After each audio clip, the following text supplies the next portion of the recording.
Just say no to fix and flip. That's what my guest talks about here today. When I speak with Jerome Maldonado, who's got 30 plus years of real estate investment experience, who has done fix and flip, he says there's a much, much better approach than fix and flip. So if you're looking to build wealth in real estate and you're looking to grow your portfolio, you need to listen to this episode today.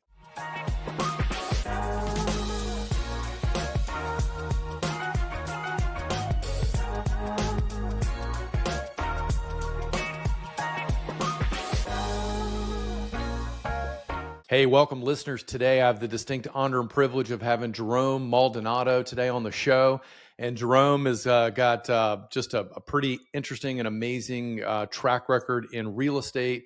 He's not only a real estate investor and developer, but an author and a business investor. But he's been in the game since the 1990s, started in single families, moved through land and commercial and done all kinds of different investment projects and has some larger projects going on now, which I want to get into. But he also has a very interesting perspective on fix and flip, which I want to get into today. But before we do that, hey, Paul, thanks for having me, bro. I'm excited to be here. Yeah, absolutely. So it's always fun to talk to somebody who's been in and around the game for a while, and particularly since the 90s. So, I got in real estate finance in the late 90s, and we've obviously had some tumultuous, some good times and bad times and crazy times. And so I know you've seen it too, right, over that period of time. No, we've had some interesting times. Even when I got started in business, I was told that I was crazy because even in the late 90s, we were going through a market correction, and they told me that I was nuts. I should just get a job. That was my old manager at a grocery store. And then the 2008 recession almost killed us, but we got through it, and we got through it. We walked through it, and actually landed up being a blessing in disguise in so many different ways. And here we sit today. Went through the pandemic and the turnaround of interest rates in the in financing. And since you're in the finance world, you know what that looks like on the commercial market sector. And I think most people, they hear about it, but they just don't really understand the magnitude of what's really going on behind the scenes in underwriting, Yeah. Oh, yeah. No doubt. It's been crazy times. The last 24 months have definitely been very interesting. But to your point is, if you're a long-term player and you get in with the decision that you're going to play the game, and you do it as intelligently as possible, and try not to overextend yourself, and try to. I'm guessing you surround yourself with some other people, and so you're not making all the decisions. You're getting input and wisdom from other people that have been in, through, and around before. So, because cycles repeat, right? I mean, there's nothing new under the sun. Yeah. I mean, being around the right people is everything. As we scaled, we've partnered with some of the best asset managers and some of the best people in the industry. And so, yeah, we have a really extensive and incredible team for sure. It's not just me. Yeah. I'm the face of it. I take a lot of the credit for it, but it's a lot of intelligent people behind the scenes working together. Yeah, no doubt. I tell people all the time, I'm the face for radio of our team. And but anyway, so tell us real quickly, just bring us up to speed, kind of, quick overview, 30,000 feet. How did you, so you worked at a grocery store and your manager said, this is the life for you. You're going to run the produce section or whatever. And this is your dream. And you're like, nah. You went from that to, real estate, super successful real estate investor and developer. Give us the kind of the history real quick. Yeah, well, I've only had one really long-term job my whole entire life, and that was with Smith's grocery store, which is Kroger's. And and I was a manager at a young age. I lied about my age because they changed the law when I was 15 that you had to be 16, and I was already working. So I lied about my age, and I started at 15 years old working there. And at 17, I was a manager. I left because I went on this crazy, rambunctious, multi-level marketing craze for almost 5 years. And I struggled for a good amount of time, finally figured out the business, made some money, and then got shut down by the FTC in 97. And then I went back, and I one night, just to say hi in the store that I worked in forever, and the manager that was actually my senior, I told him what I was doing in construction, and he told me I was crazy. He goes, "Did you ever open up the phone book?" He said, "There's so many contractors in there, you're going to go out of business. Just come back and work over here." And the reason I left that store was because I saw people graduating from college, staying stuck there. And I said, I'm never going to stay stuck here, because I saw at a young age that these folks that were, at that time, I thought they were old, right? Like they were probably in their 30s. And, they were 10 years my senior or greater.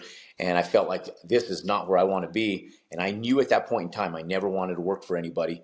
And so when I left in multi-level marketing, it was the best decision I ever made in spite of the struggles that I went through.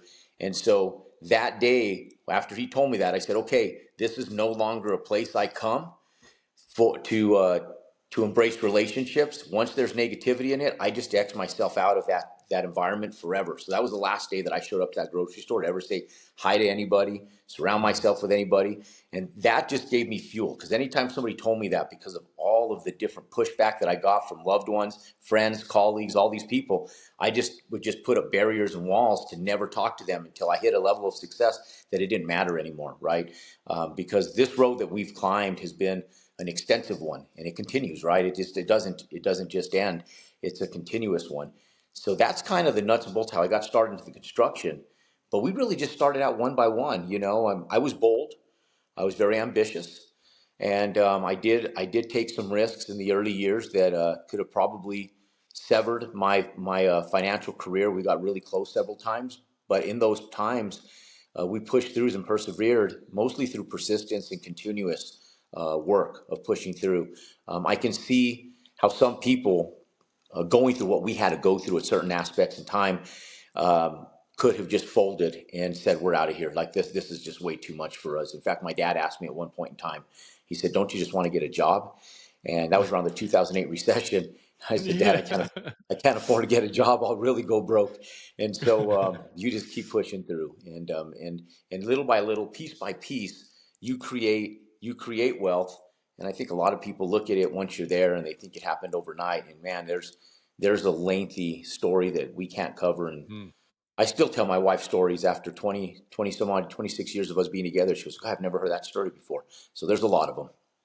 Yeah, yeah, no doubt. I remember in it was sometime in 2007 where I had a real estate finance company, and we had multiple locations, but our primary location was in this Class A office space, and we had the entire second floor of this tower building. Right, I don't even. It's like 15,000 feet or something, and so I had positioned my office when things were going well. I was right in the center of activity, but as the world started to crash, I moved my office down to the far corner, as far away from people as I could get, so I could shut the door and just cry. Yeah. You're like, Yeah. how am I going to pay this overhead, all these employees? It's like when liquidity went to zero overnight, and there was no money. It's like, wow. It's like, fortunately we had some cash reserves and we did okay on the other side of it, but it was like, one of those things that you hard to prepare for, but you do make it through if you persist, and if you have something pulling you, right? Because it sounded like you had something pulling. It was similar to me. It's like I didn't want to work for somebody. From day one, I wanted to fly my own life, and it sounds like that was kind of your drive too. You're like, I'm not going to be stuck in this place where these people are going nowhere, and here we Yeah. are. 100%. 31 years later, here I sit. So Yeah, it's been a yeah. good, it really has. We've been blessed. We've been very fortunate. Yeah, yeah, and so have we. So awesome. All right, so a little bit of you took some risk in the beginning, and tumultuous. So we have a lot of guys, a lot of investors and business owners that listen, that are looking to grow real estate. Some of them are working jobs and do it on the side. Some of them have businesses and they're looking to diversify cash flow, and then some of them are looking to go full time. But we also have a lot that do the fix and flip because it's very popular, right? I guess maybe HGTV made it so popular. It was amazing. I used to see those shows. My wife and I would laugh, and they'd come in and buy this house somewhere in San Diego, and we live on the East Coast, so it's not nearly as crazy. But they buy this dilapidated shack for $800,000, 1,000 square feet or something, and they'd say, "Oh, honey, let's put a new mantle here. We'll spend a couple $100 and it'll be worth $1 million too." We're like, Yeah. oh, it's so easy to make wealth like that, right? So many people, I think, have kind of been pulled into that, and there is this image of how easy it is. It's get rich quick kind of thing, and you and I both know that doesn't exist anywhere, and particularly in real estate. But you've been on you've been on, I've seen the financial side of many of these transactions, but you've been on the building, developing and all that. So, and you came out something somewhere I saw, which I was intrigued by, and it said, just say no to fix and flip is basically the dumbest thing you could do. And so I want to dig into that and uncover a little bit here, Jerome, if you can just talk about that. Yeah. It comes from real life experience.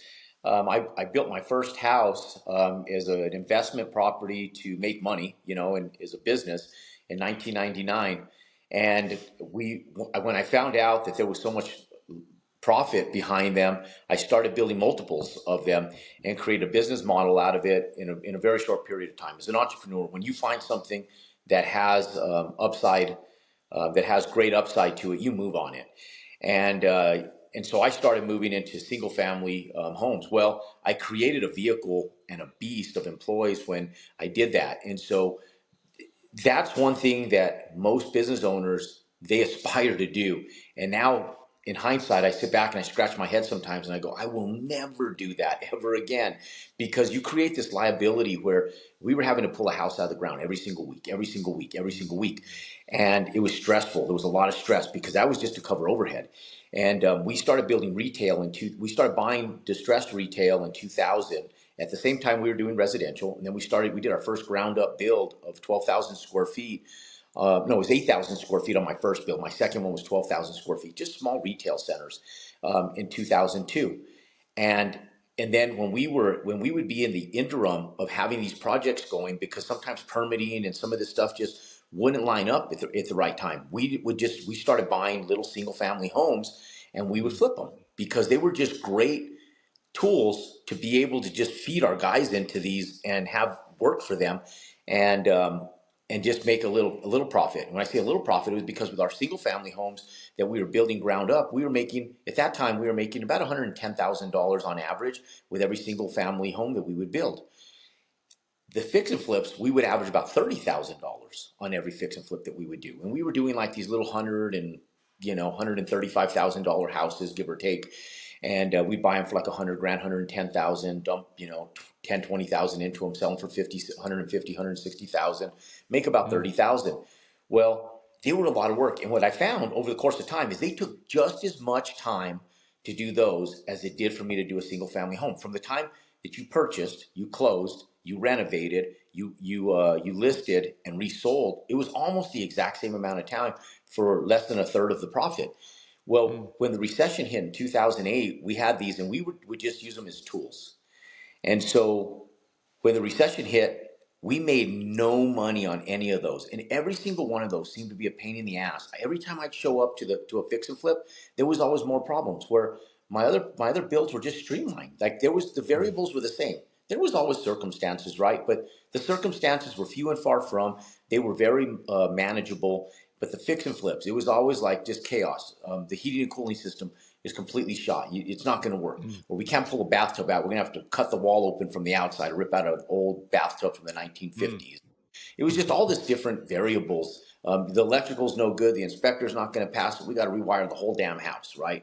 And it was just all these little unforeseen variables that just added and made our profit margin was already smaller, even smaller.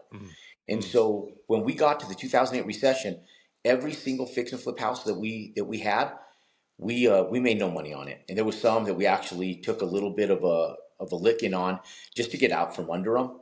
But our residential single family ones, the most vulnerable property that we fire sold, we made $48,000 on. And we did that to two properties. One of them we made $52,000, one of them we made $48,000. And when I did that, I sat back and scratched my head and said, this is what we need to be doing. Now I can figure this out because there's still profit here. So even when we fire sold, we made money. That was when I decided no more fix and flips. That's off our business completely. And we started just adjusting and fixing stuff. And so I do tell people, I say the fix and flip games, it's crazy. I would never do it. I don't encourage it. It's a lot of stress. For people that think that building ground up is an undertaking, it is so much easier than doing fix and flips. Well, yeah, I want to dig into that a little bit. I'm just sitting here thinking about as you're listening to your story, and it reminds me of that old movie. I think it was Tom Hanks was in The Money Pit. Oh yeah, yeah. And I'm like, that's what I always think about. And it might be because my dad, when I was growing up, he bought this old 4-unit apartment building in downtown. It was a place called downtown Portsmouth, near where we used to live.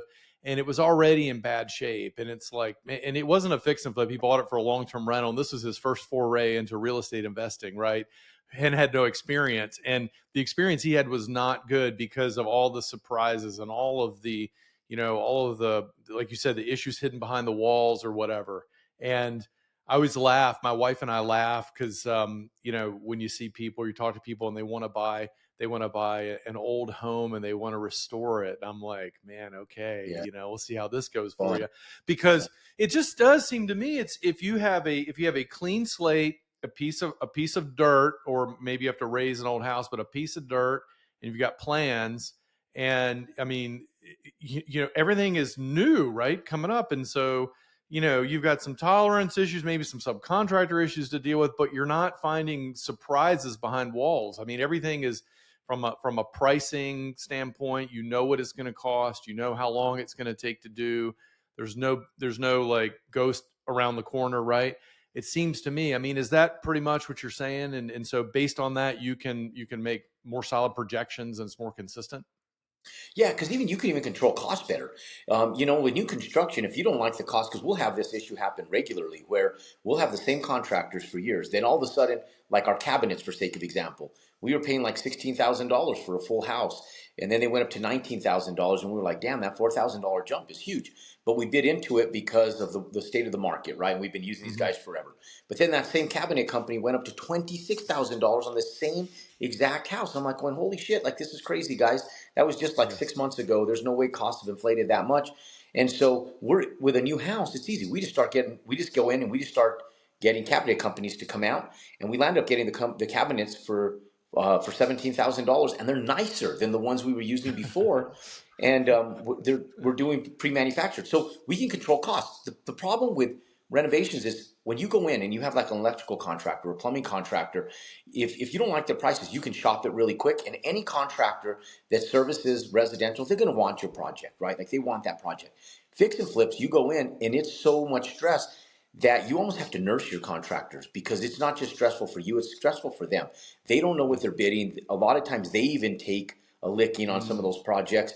And so it's not as easy as even finding, like if a contractor backs out on you on one of those renovation projects, it is so much more complicated to be able to find another electrical contractor or plumber or somebody to go in and service that project halfway through it if they leave on you. So when it comes down to even just vetting and having stable help, the ground up game gives you so much more options for price versatility and the ability to negotiate and keep your costs controlled.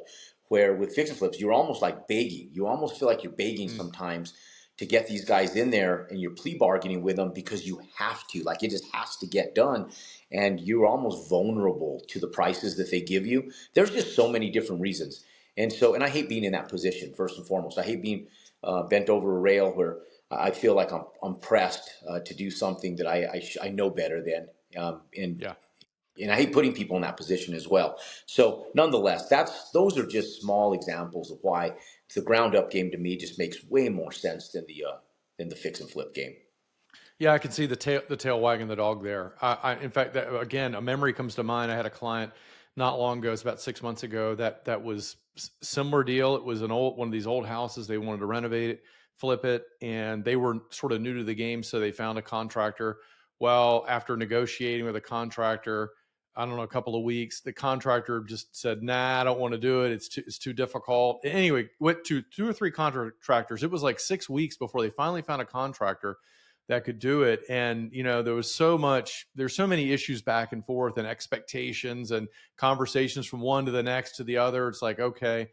So in this idea, also that I can see, a funny story. So this is probably 2001. I was in Denver. I was out there on business, and I was staying for about a week. And I had a friend out there, and it took like a year off or 2 years off his job to his full-time job to build a house, but he wasn't the GC. He hired a GC, or he was the GC, but he hired these subs. And so he got things going, and things were going well for him. And he decided, okay, I'm going to go back to work and just kind of because I'm going to manage them from afar. And long story short, he would go back week after week after week, and it seemed like they weren't getting hardly anything done. And so finally, one of his new neighbors walked up and said, "What's happening, don't you?" And he said, "No." He said, "Well, when you meet them here in the morning and have the plan, everyone's good. But as soon as you leave, they get in their vans and they drive off." And the reason was because they had other contractors that had consistent business where they were building, one a month or two a month or some frequency. So these subs they knew they had consistent work. It was predictable. It was, kind of boilerplate versus this one-off opportunity with this guy that, they were going to string them along and eventually maybe they were going to get it done, but it was very low on the priority stack. And I could see that with, what you're running into if you're consistently building versus doing, flips where every deal could be, surprise behind the walls. And, do I really want to deal with that today as the plumber, Yeah. kind of thing. Well, how does someone graduate, into ground up construction, right? Because it take a different level of licensing and education and experience. I mean, how did you get into that, Jerome? Yeah, it does. And I kind of slowly was resumeing myself into a lot of this stuff at the exact same time I was doing residential. I didn't even know the benefits to what I was doing at the time. I was just an ambitious entrepreneur. I was young and hungry, and I didn't realize what I was really doing for myself at the time. I kind of backed into this. I wouldn't call it on accident because I was very methodical in what I was doing, but I didn't realize the benefits and attributes it was going to have for me here as I sit, pushing into 50 years old. And as when we got started, I would have never guessed that I was going to back into what I'm doing right now. And I went in very ambitious and got my general contractor's license for both residential and commercial right out of the bat. So when I went in, I didn't even qualify for a residential license, in all honesty. My old ex-boss that I was sanding some drywall for, I was literally a laborer when I was in college, doing it on the side, on top of working at the grocery store, just because I was doing piecework. And I would just go in, they'd pay me a flat fee to clean these houses, scrape drywall, sand them. I'd go to school with white dust in my hair. And that's all I did. That was the extent of my construction experience, literally. And when I went in, they said, you need to have worked for somebody that has the license that you're going after, right? So I went in and I went ambitious, and I just went for the top of the top of the line license in the 1990s. And I had my boss; he signed on it. I took the course, and I studied and studied and studied, and I went and passed the exam. And I landed up with my commercial and residential commercial contractor's license as a general contractor, and I still hold those same licenses today. In fact, they're right behind me here. And so I would slowly do a little bit of commercial, a little bit of residential. I continued through the residential game because it was a good cash producer, and it gave me good cash flow. And the commercial was always big revenue, but it came in smaller quantities. And so it came in larger quantities, but it came in less frequent amount of times, right? So what I loved about commercial was the fact that I could go in and I could do a project. A year, 2 years later, I can exit a million, $500,000 to $2 million out of it. And it felt like you had this money in a savings account, right? And you come in and boom, all at one time. And that's what always gave us like the big push, because the residential always gave us the cash flow. But then I would do these commercial projects, and then I'd get like a big hit, and I'd be like, cool. And then I'd be able to use that to scale. And so as life changed, as market circumstances changed, I also had to adapt, acclimate, and change too. So when people say, I do retail and only retail, I say, okay, well, I'll never just do that, because like even now, like with multifamily, we're doing multifamily as a big push. But I also know that multifamily at some point in time will slow down where it's not as lucrative as it is today. And so we're already looking at that stuff. We're looking, we're doing warehouse on the side, and we're looking at data centers, and we're trying to understand and better educate ourselves on what really makes money and what's the differences between data centers that get field leased and stabilized and the ones that don't. And we're looking at that type of stuff even right now, because it's intriguing, right? And I want to make sure that we have the ability to pivot when that time comes. Do I know that data centers are going to be 100% like what we're in, that we're going to, the direction we're going to go? Not 100%, but they do show promise, right, into the future. So we're learning about that stuff. So really, this game to scale is about education. When we decided to go ground up on these big multifamily deals, I told my wife, I said, okay, I said, look, I'm going to do this. I got a lot of learning to do.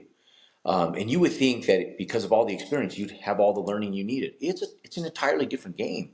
So I literally would spend Saturdays and Sundays, like when they were asleep in the mornings, and I would just be listening to stuff, and I'd be underwriting stuff, and then I'd have little pivotal moments where I'd have, where I'd have an epiphany. Oh, I got it. I understand. Okay, I understand. Like you're a finance guy, so you understood all that stuff. Well, I didn't come from that world. I was always working against the banks. And I realized that I need to work with the banks. And so when I really learned and took the time to study commercial lending, and I really understood it, I realized, I said, I got arm's length to negotiate with these guys. I really understand this stuff.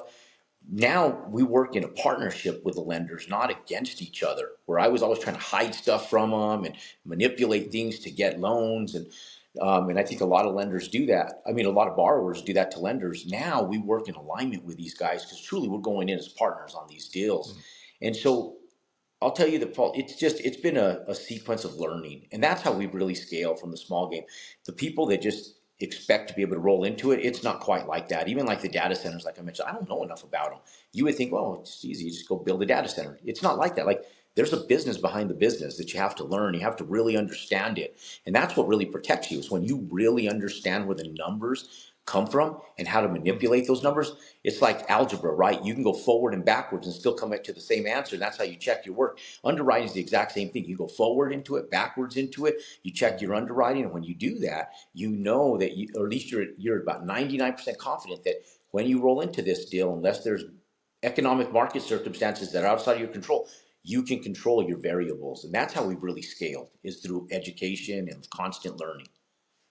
Yeah, no, that's a good point. So many people think that they go to school, and when they finish school, at whatever level they finish school, they're done learning. And I would say that actually that's when your learning starts, right? And because, you only learn so much from a book. So not only are you educating yourself, but you've been out in the field working projects, you've been applying it, you've been synthesizing it, and then when you go to the book or you go to educational source, you're like, oh, I can see where I could have done that better if I'd have done it this way versus that way.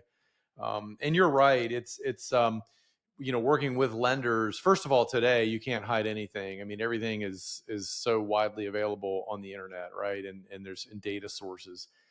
We all live in a glass house, whether we admit it or know it or like it. But the other thing is that most of us, lenders and borrowers, we are working towards the same goal, because you want a successful project that makes money, because then everybody wins. You have a profitable project, your tenants or your buyers, they're happy, and the lender wants you to have a profitable project because A, they want the return of the capital, and then B, they like to make a little money on it, which is what the business they're in. So if you don't do well, the lender doesn't do well. It doesn't work out for anybody. And to the other point about education and don't overdrive your headlights, a lot of people have these dreams. I want to build, like you and I were talking, you're working on like a 200 unit development, another 150 unit development. That's awesome that you're there. And a lot of people want to ultimately be there, but it is a process. It's a journey, right? And you don't go from your first single family, whether it's a flip or a ground up or whatever, to my next deal is a 200 unit development, because it's just way outside of your competence level, right? So as a process along the way, you've been on the road, you look back 30 years, you're like, okay, well, I'm able to do all these things now. It's because you've had success, failure, education, re-education, and now you've got a track record to look back on, and you know so much more what to do. And people are like, how did you become so successful? Well, I skinned my knee, 30 years ago, and then I went through 2008 and almost lost everything, and I learned all this stuff. Yeah, 100%. And it's step by step, right? So you have to be bold. You have to be bold. It has to take conscious decisions and that you follow through on. I mean, I sat down in 2016 with my at my father-in-law's house, and I was sitting down, and he's an accountant, and I was sitting back just learning this stuff, going, okay, we're going to figure this out, or I'm going to figure this out. And now they look, and even just last 2 nights ago, we sat at a kitchen table, and And they were proudly explaining a lot of the stuff that I had going on to another relative that didn't quite understand what we were doing, and they were kind of bragging about it a little bit in a fun way. And it made me proud because to know that they're proud of what we've been able to do. And I think one thing that they've learned about is that most people will make a decision, and I'll tell you, those decisions are never easy, and there's always opposition. Like there's variables in there that at certain points in time you sit back and scratch your head and go, wow, I never knew I was bargaining for all of this at the time I got started. And in spite of that, you have to just continue moving forward, right? Like it's always going to be way more work than you ever expected. Always, Yeah. 100% of the time. It's never as easy and as streamlined as you think it's going to be. It's always more work. Like when you think it's going to be a lot of work, just multiply that times 10. And then that's about how much work it's really going to be. And, and when people back into that, they sit back and go, wow, this is way more of an undertaking than I thought it was. And that was me with this. And, but we get through it. And my wife would even ask sometimes, she's like, holy cow. She's like, when are we going to see profits on this? I said, we're getting there, we're getting there. This stuff doesn't happen overnight, and you got to be patient. And so now you're doing what you've always done to make cash flow. And now you're doing this next thing that you're doing to scale up. And you got to be bold, and you got to be patient. You got to be willing to put in the time and invest the time, the money, the resources, everything in order to do it. And it's all in phase, right? You got to be a little bit bold to do it. If you're trying to stay comfortable doing it, it's just continue doing what you're doing. But if you dare to be a little bold and you're willing to put in the work, the education, and the time, you'll get there. You'll get there, and you'll figure it out. There's plenty of resources and plenty of good people out there. You'll get there. You just have to be willing to do what it takes, and that, at the end Yeah. of the day, is what it really is. Yeah. Really the Bold. first factor. Yeah. Bold. That's awesome. I think that's probably the walkaway word here from this conversation today. Jerome, we're out of time, man. Is there any way that do you have any resources you can share? I know you do some coaching and things like that. Anything or websites or whatever you could point people to if they want to learn more from you or other trusted sites that you have? Yeah, so in the my name is posted here in the in the notes of the podcast, and if you guys just Google my name, our website is jeromemaldonado.com. All of our social media platforms are at Jerome Maldonado, and you guys follow the content. We give a lot of free content away. The content on YouTube is just absolutely priceless. I go through financial breakdowns, and it's kind of my give back. It's the way I learned a lot of what I did by finding the right people to follow. And I'm the right person to follow because I've learned it so well. I can stand and sit with confidence telling you guys, like, we're living, breathing, and eating every day what we're doing. And so to be able to find somebody that's doing that is absolutely priceless. So, ladies and gentlemen, I tell you guys, if be cautious of how and who you learn from. Make sure that they have the resume and the resources that they're teaching on. And they can go to our website and our YouTube channel, and they can get a lot of free resources and help assistance. And yeah, we do some live coaching and stuff. It really serves our brand well, Paul. And so thank you for that. Yeah, no, absolutely. Well, I appreciate you putting all that out there because it's always there are a lot of hucksters out there for sure, no matter whatever space you're in. So to get from someone who's legitimately lived it and done it, and to get teaching and particularly all kinds of free resources and more resources is super valuable. So appreciate it, Jerome. And man, this has been a lot of fun. I appreciate your time this morning and loved hearing about your journey and all the wisdom from it. Yeah, Paul, I thank you. It's always cool to share a little bit. You always wonder, okay, how am I going to tweak this? Where they hear a little something different from the life and journey. You always kind of put this little synapse together of like your life, and it always seems to come out the exact same way. And there's so much more behind it. So thank you for letting me explore into that a little bit today. You bet. You bet. All right. Have an amazing day, man. Thanks again. You as well. Thank you much. Hey, gang, just winding down here today. Thanks for listening to the show. And as always, if you need capital to grow your business, you're looking to purchase commercial real estate or build a building or invest in commercial real estate, or you're looking to acquire a business or a competitor or just need growth capital, we'd love to talk to you. We fund businesses all day long. Our mission is to help entrepreneurs win and to fund their businesses and fund their dreams so that they can make an impact in their community. Reach out to me today. Go to our website, click the button to schedule a 20-minute conversation, discovery call. We'll have a quick conversation, see if there's a need, see if there's a fit, and we can take it from there. The website is VPC Victor Paul Charlie .capital. That's VPC.capital. All right, there's no .com on that. It's VPC.capital. As always, keep crushing it and hope to see you soon around here. Take care.